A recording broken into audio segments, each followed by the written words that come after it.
اللہ کے پاک نام سے جس نے اس دنیا کو ہمارے لیے مسخر فرمایا۔ درود بر آقا نامدار حضرت محمد مصطفیٰ صلی اللہ علیہ وآلہ وسلم اور ان کی آل پر۔ کسی ایک صوفی بزرگ سے ان کے مرید نے سوال کیا کہ حضرت اگر میں کسی کو بڑا گناہ کرتا ہوا دیکھوں تو کیا کروں؟ ہمارے سامنے بھی روز کئی لوگ غلطیاں کرتے ہیں، کئی لوگوں سے گناہ ہوتے ہیں، تو ہمیں کیا کرنا چاہیے؟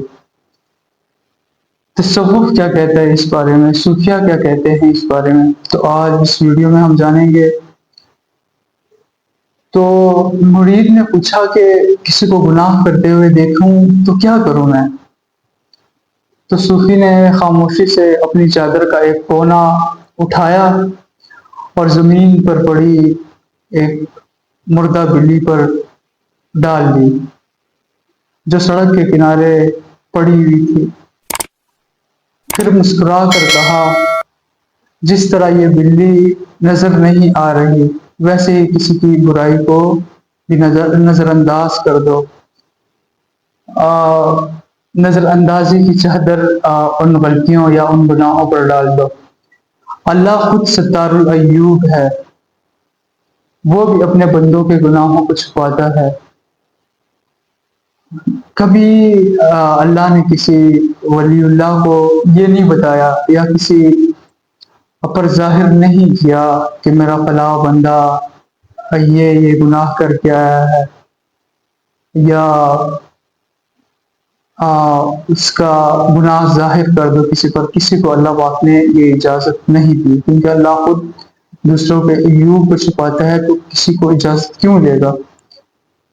تو ہم کیوں اس دوسروں کو رسوا کرنے کا سبب بنے؟ تو صوفی روایات میں عیب پوشی صرف اخلاقی حکم نہیں ہے کہ ہمیں اخلاق بتاتا ہے کہ ہم اس کی عیب پوشی کریں، اس نے گناہ کیا تو چھوڑو جانے دو، بلکہ اللہ کی صفت ستار اپنانے کی کوشش ہے۔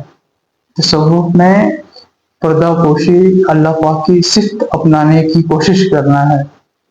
اللہ پاک کی صفت ہے چھپانا، پردہ پوشی فرمانا، تو بندے پر بھی لازم ہے کہ اللہ پاک کی یہ صفت اپنائیں۔ اللہ پاک کی بہت سی صفات ہیں جو اللہ پاک کہتا ہے کہ میرا بندہ یہ صفات اپنائے، جیسے کہ رحم کرنا دوسروں پر، دوسروں کو معاف کرنا، دوسروں کے عیوب پر پردہ ڈالنا۔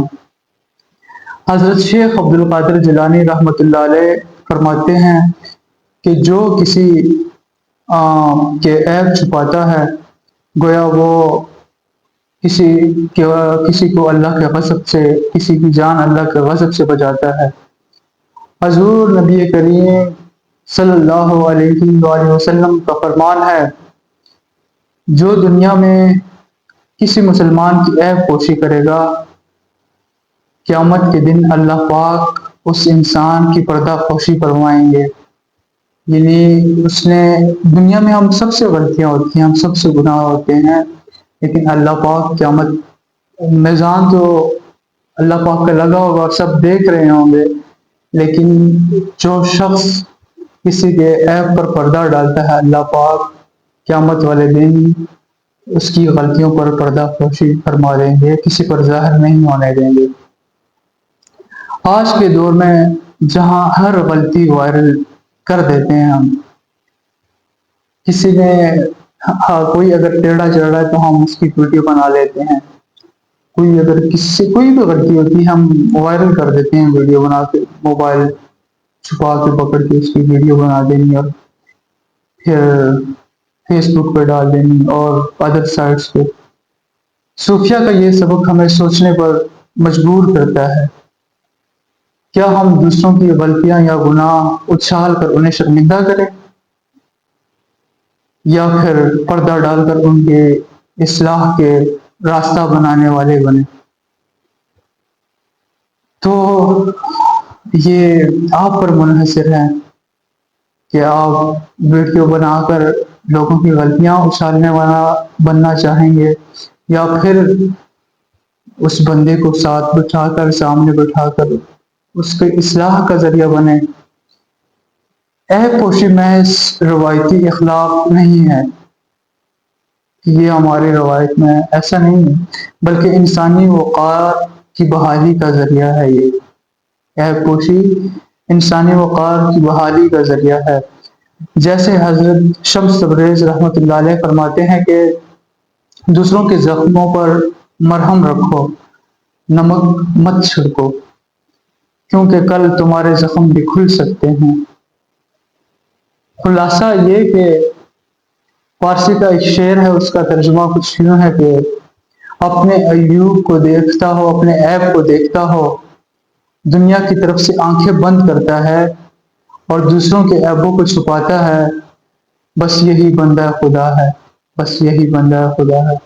تو اللہ ہمیں دوسروں کے عیب چھپانے والا بنائے اور اپنے عیب دیکھنے والا بنائے۔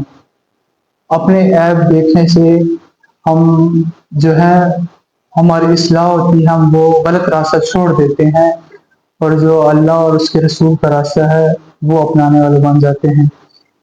تو اس خوبصورت بات کے ساتھ آپ سے اجازت چاہوں گا۔ ہدایت ان کا دروازہ کھٹکھٹاتی ہے جو ہدایت کے طلبگار ہوں۔ اگلی ویڈیوز کے لیے اللہ حافظ۔